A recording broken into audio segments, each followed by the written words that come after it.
I have read the first issue of Ryan North's run on Fantastic Four. Fantastic Four number 1, or by legacy numbering, number 694. It is fair to say that I was apprehensive about this issue.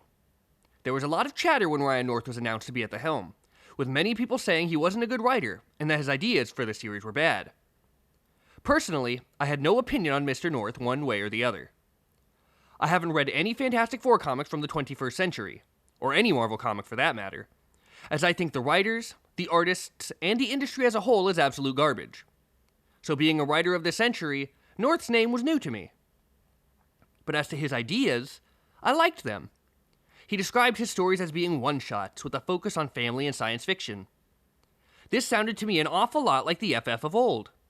So I got a subscription to the magazine and waited patiently for it to arrive. As I said in my earlier video on this subject, I worship the Fantastic Four stories of Stan Lee and John Byrne, and I haven't read much of anything past Heroes Reborn, so I felt that I would bring a unique perspective in my review. Oddly enough, the first issue that came in the mail was the issue before Ryan North's first, issue 693. That comic was so much of an abomination that I hardly got through it. The art was terrible, the story was terrible, the whole thing was terrible. I initially wanted to do a review of it, but it was so painful to even think about, I physically couldn't do it. Every mistake you could make in a single issue was made in 693. Just absolute trash. But it scared me beyond belief. Was this what's considered good comic books nowadays? Has the medium degenerated that much? My hopes for Ryan North's run were dimmed considerably. But last week, the issue came in and I finally got to read it. So after all the prefacing and the months of waiting, how do I feel about it? Quite frankly, I loved it. Truthfully, it was perhaps the best single issue of Fantastic Four I have read since Byrne run ended. Based on this issue alone, which I'll admit isn't all that much to go on, Ryan North, more than any writer since Byrne, fully understands the Fantastic Four and what makes this title different from all other superhero titles. However, that's not to say it was perfect, as it wasn't. There were a few minor missteps here and there, and then one major one. But I'm getting ahead of myself. Let's take it from the top. The cover. This is just about my least favorite part of the whole issue. The cover art was done by Alex Ross, undoubtedly a great artist, but definitely not my cup of tea. His Fantastic Four never looks right, and the eyes always look dead. He draws from toy models, which helps explain why the proportions and everything are always spot on, but why the faces are so lifeless. And, like I said in my video review of his new book, Fantastic Four Full Circle, I hate the redesign of the Four logo. Beyond all of that, I feel that the interior artist, Iban Coella, who did a very good job with the art, should have done the cover, and perhaps one that had something to do with the story inside. But that's just my opinion. The cover as it is isn't bad, it just doesn't tickle my fancy. And I'm certainly not going to judge a comic book by its cover. So let's move on to the interior. The first thing I noticed was the glossy paper. Now, I usually read comics from the 60s to the 90s, and that, for the most part, is pulp paper. I love pulp paper. The texture, the smell, the way the colors look, the fact that I can look at it in the light without a glare. Pulp is the best. But comics have changed since then, and that's just something I'm going to have to accept. The glossy paper didn't ruin my enjoyment of the issue, it just made it feel less real to me, like it wasn't a real comic book. Now at this point you're probably thinking, none of this has been resoundingly positive. When are the high points coming? Well, right now. Just look at the art. That is some good stuff. Clean lines, excellent perspective, straightforward visual storytelling. You can't go wrong. Now, is it Byrne, Pollard, or Kirby level? No. But if we're honest, who is? Iban Coella's art, while very manga-influenced, is more than passable in my book. Coella's Ben Grimm doesn't entirely work for me, though. He's far too big. Traditionally, he's only 6 feet tall, an inch shorter than Mr. Fantastic. And Coella draws his face a bit too skullish. But I can get over that. He draws a thing with a Byrne-like brow, a little nose, and no lips. I'm not going to complain too much. Alicia, too, is drawn differently than I'm used to. She is much smaller and vampier than when I last saw her, looking more like a teenager than a woman in her 20s. But again, the art is good, so I can get over it. Besides, this isn't my Fantastic Four anymore. The tales of Reed, Susie, Johnny, Ben, Alicia, Franklin, and others that I loved died with Heroes Reborn back in the 1990s, and, if I'm to go further, truly died when Byrne left the book in the mid-80s. These are new people who closely resemble my characters and who share the same names. I can't expect perfection, but I digress. The art the whole issue through impressed me, and not even the computerized coloring could ruin it. And there was also none of that phony blurring I see happen in new comics to show motion. All in all, the art was more than acceptable.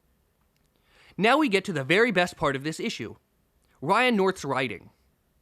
As I have gone over countless times in previous videos, writing a good comic book requires certain things, and a good Fantastic Four issue even more. That is what surprised me so much about North's writing. He hit all of the requirements out of the park in his first outing. First, it works well as an introductory issue. It's self-contained, so there was no required reading going into 694. As the adage goes, every issue is someone's first, and should be written as such. North did this exceptionally well. When reading the story, you didn't feel like you had missed anything that came before it that you needed to know. And the casual references that only die-hard, long-time readers would get, like the reference to Alan Camber's, the Thing's first love interest, revealed to us in John Byrne's Thing number 2, was just that, a reference. In the context of the situation, we didn't need to know who she was, just that Ben had loved a woman before he loved Alicia. Did it hurt the story if you hadn't read Thing number 2, a nearly 40-year-old comic? No. But if you did read it, you were met with an inobtrusive little nod from the writer, showing that he cares about what came before him. Very classy. There is a subplot at the end about Reed Richards doing something wrong that hasn't been explained yet, but I'm sure that will play into a bigger story. Right now, North's just teasing us with the information. And that's fine. Byrne, Lee, and countless others have done this same thing. That's one way to get readers interested in buying the next issue. At the end of the day, comics are a business, and teasing the audience is just part of the game. But what about the story? Ah, the story. The single greatest part of this whole experience. It follows a linear structure, beginning, middle, and end, with no extraneous flashbacks or scene cuts or other nonsense that take you out of the smooth flow of a well-written story. The Thing and Alicia roll into a small Midwestern town and soon discover that it's stuck in a time loop, reliving the same day over and over again, and that it has been doing so since the 1940s. Realizing they need to do something to help, they spend days trying to discover who's behind the daily reset to break the town of its monotony. Eventually, they find the culprit. A sad man at the bar named Mr. Sanford, who laments that his girlfriend dumped him, wishing he could do it all over again. When he utters those words, the day begins again. Very reminiscent of John Byrne's story in issue 234, The Man with the Power, an average Joe unwittingly has the ability to alter reality to suit his needs. So Ben and Alicia have isolated the problem. Great! Now all that's left is to stop it, which proves to be no easy task. Several days follow of the Thing and Alicia trying to get Mr. Sanford to accept that things don't always work out the way we plan them, and that time heals all wounds, and that he will eventually move on. But it never works, and the next day the whole thing is started over, with Mr. Sanford never remembering all that they had told him the day before. Eventually, they decide to grab Mr. Sanford at the beginning of the day, practically kidnapping him, and spending the whole day becoming his friend and reassuring him that things will get better. Perhaps the best scripted part of the whole issue is when Alicia tells Sanford something a friend had told her. Relationships aren't always supposed to go on until one of the two is dead. She says, quote, "That's not love, that's cockfighting," end quote. A hilarious, profound sentiment that I'm sure will hit home with many readers. That day ends with him upset, but hopeful. He leaves the bar, and Thing and Alicia don't know if they've broken the time loop or not. They'll find out when they wake up. The next morning, Mr. Sanford wakes up, and it's the next morning. Sanford says to himself, not a cockfight. They've done it. They broke the time loop. What follows is a 2-page montage of what happened to Mr. Sanford afterwards. He continues with his life, eventually meets a new girl. They get married, have children, become grandparents, grow old together, and he dies with her at his side in 2006. Very touching, very sweet. Back in the present, Thing and Alicia wake up and realize they've done it. They freed the town of Cedar from the time loop. They wonder if that means that Mr. Sanford lost his ability to alter reality to meet his wishes, or if he still had it, but never wished to change his life again. The reader never knows, but you hope he lived his life without regrets after that. The story closes with a bit of a cliffhanger, getting you excited for future issues. What did Reed do to New York? And then it's over. There it is. No villain, no murder, no multiversal, cosmos-shattering event. Just a simple short story with a nice, uplifting ending. That is the Fantastic Four. That is good writing. That is how you get a reader like me invested in a new series. However, there was one grave misstep in this issue, one that served to take me out of the story completely. The interracial love between Mr. Sanford and the black woman he fell for. Now, before you call me a racist and click off the video, hear me out. I had no problem with who was in love, but when they were in love. Interracial love did not become tolerated in a wider sense until the 1970s.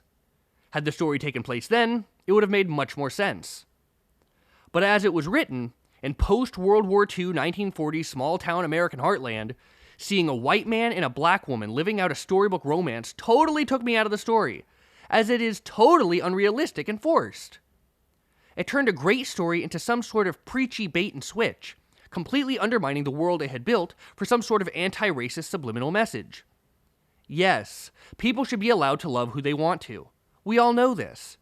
But that doesn't mean it's always accepted by the local populace, especially a populace you have already shown to be quite reactionary and bigoted, going on how the Thing was treated when he initially walked into town. I mean, there was a man who literally shot at the Thing and Alicia every day, until they found a way, after trial and error, to make a good first impression with him at the start of the day. These are not the most tolerant people. I don't know where the fault for this lies. Perhaps Iban Coella drew her African American? Maybe Ryan North wrote her that way, but it didn't work. Now, there will be the argument that interracial relationships did exist back then, and that's certainly true. But then again, so did skateboards. They weren't common.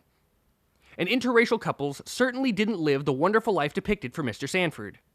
The forced interracial love ruined an otherwise perfect story because it shattered the verisimilitude that had been carefully crafted by a very good writer. But not all hope is lost.